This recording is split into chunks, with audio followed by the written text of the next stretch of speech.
What's up, everybody? Welcome to the Twin Wrestle Pod. If you're new to the channel, make sure to subscribe. Hey, listen. Let's talk about Friday Night Smackdown. I didn't get to watch the show last night because the brother was tired. I missed the whole entire show, but I did watch it before recording this video. And some interesting things happened. Let's get this out the way. First things first, we had this new thing called the transfer portal. Okay. It's sort of like a trading system between both Raw and SmackDown, maybe with some NXT talent involved, being that all the shows coming up now at the start of the new year will all be 3 hours. So Raw will be 3 hours, SmackDown will be 3 hours. NXT stays the same. So with those shows being as long as they will be, they need talent on the main roster. Specifically SmackDown. Honestly, SmackDown needs the help. If they're going to be 3 hours, they don't have the talent pool to do 3 hours. So you're going to see a lot more people being on SmackDown than you do Raw, honestly. Raw probably gets some people here and there, but not as many as SmackDown need. Because SmackDown, they need heels.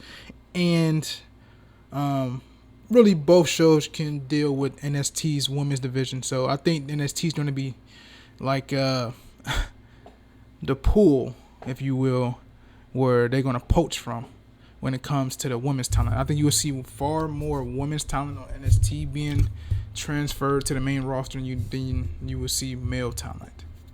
But this transfer portal thing that they've been bringing up yesterday kind of got me to something to where they did something like this previously.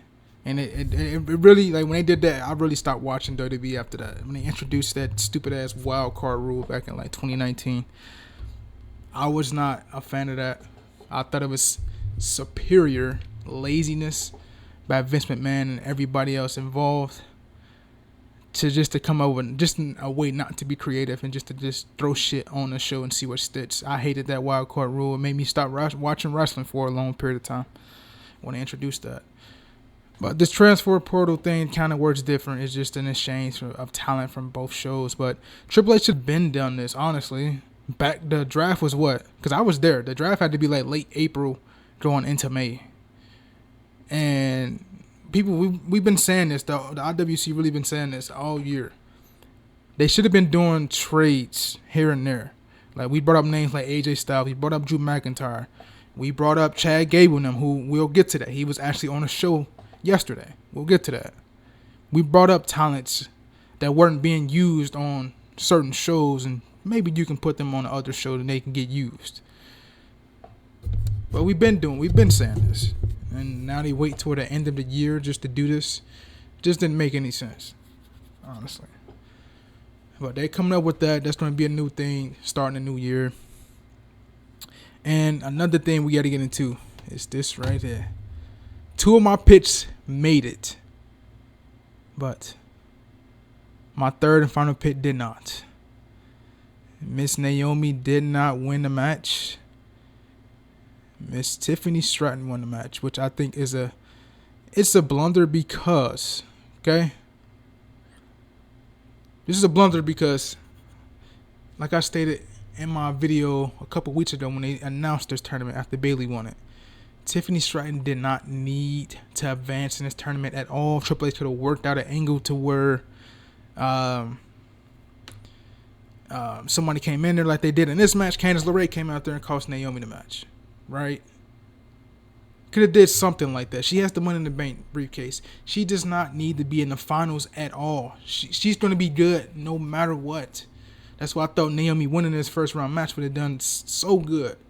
Because she's been on losing big match after big match after big match since she came back, really. She ain't had no big win, bro. Lost to Bayley. She lost to Bayley and Tiffany Stratton at Backlash, remember? Lost to Nia Jax. Lost to Bayley again. Like, every big match she had, she lost, bro. Like, cut her some slack, cut her a break here, you feel me? But Tiffany Stratton advances. She will face Michin, who I told you guys is my pick to go all the way, who I think should win because being the first of something gives you a little credibility as a superstar in the terms of the casual fan. That's why my two picks, Chelsea Green and Michin, are still there. But I think Michin still wins this match overall. I hope they don't go the predictable route by having Bailey take on Tiffany Stratton in the finals at Saturday night's main event. It just be like, what are we doing here? We circling our wagons again? Like, come on, man. We had these two fight. These two been in the bulk of the storyline for the main women's championship all summer, going back to when Bailey had the championship in May. Like we've seen these two already. Can we get some new blood in this mid card division, please? I don't want to see Bailey versus Tiffany Stratton. I do not. If that is the match, I'm not watching that match. Nothing against the talents. It's going to be a great match, but we've seen it already. We've seen these two in some type of storyline. They were just in War Games last weekend, right? Like, we don't need to keep seeing them, man. They was in the bulk of the storyline all year. Give somebody else a chance. So now the bracket reads this. Show me pull this bracket up. I got a video dropping on the IC women's as well. Okay, let's do the US bracket. Actually, yeah, don't worry about that. We had a new we got our picks, and that bracket, I'll get on to that. That seemed like it's you know. All right, let's see if we can find a picture here or something. All right, there's no updated picture, so we'll just go back to WWE. But Tiffany Stratton wins, so the semifinal matches reads as such. For next week, we have Tiffany Stratton taking on Michin, Chelsea Green taking on Bailey. The winners of those two matches will go on to Saturday night's main event and face each other to see who's going to become the U.S. champ. I'll get to those in the middle of the week, and we'll do my predictions for that. But y'all already know where I'm going. Michin all the way. If not, Chelsea Green. All right. Let's get on to our next segment. We had U.S. Championship segment. Really wasn't nothing. You had Shinsuke come out there, didn't do nothing, didn't say much. LA Knight cut him off. So pretty much saying he won his rematch because Shinsuke didn't beat him straight up. Then Solo, who at the beginning of the show bumped into Apollo Crews, and Jacob Fatu took him out with a super kick. And that's really it. It's just Tama Tonga, Jacob Fatu, and Solo right now. Everybody else from the War Games match has been hurt. Bronson Reed is out with a broken foot. Tonga Loa is out with a torn bicep. But this segment, you can take it or leave it, honestly. Let's pass this shit. All right. We have new WWE Tag Team Champs. DIY regain the championships from Motor City Machine Guns, and Johnny Gargano has fully turned heel with Tommaso Ciampa. This is a new direction for these two. We've seen these two both be heels in NXT, not together but as separate talents, and they've done well as heels. I think Ciampa is a much better heel than he is a babyface, and Gargano is vice versa. But as a casual fan, you don't really get that much. You can't really see that because casual fans, they're on a roster with Cody Rhodes and Kevin Owens, stuff like that. So you won't be able to get to see that stuff show. Being in a tag team, you hopefully will be able to see them show more of their characters as heels and get more heat. But these two took out the Street Profits earlier on in the night because it was supposed to be Street Profits versus Motor City Machine Guns.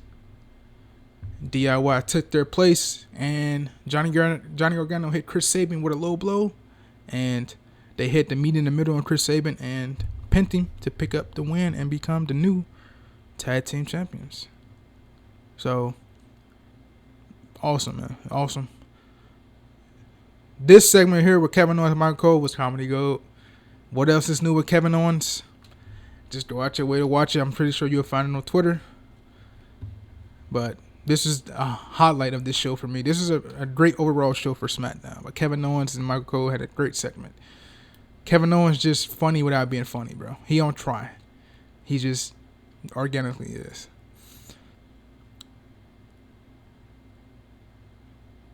All right. First person of the transfer portal so far is American Made. Chad Gable, Ivy Now, Julius, and Brutus Creed showed up at the beginning of the show to confront Cody Rhodes. And we got our main event, which was Cody Rhodes taking on Chad Gable. But you already know the outcome here. There was no other outcome, honestly. When Chad Gable was in the match, he's going to lose the majority of the time. This is no different. A few things about this, okay? Like I stated earlier with the transfer portal, Triple H did it a little too late. Chad Gable was one of the nominees who should have went from, after he did his little thing with the Wyatt Sits, he should have immediately went from Raw to SmackDown. Can you imagine, okay? Him in this mid-card scene with the U.S. Championship instead of LA Knight. Just imagine if we would get him, Andrade, and Carmelo Hayes.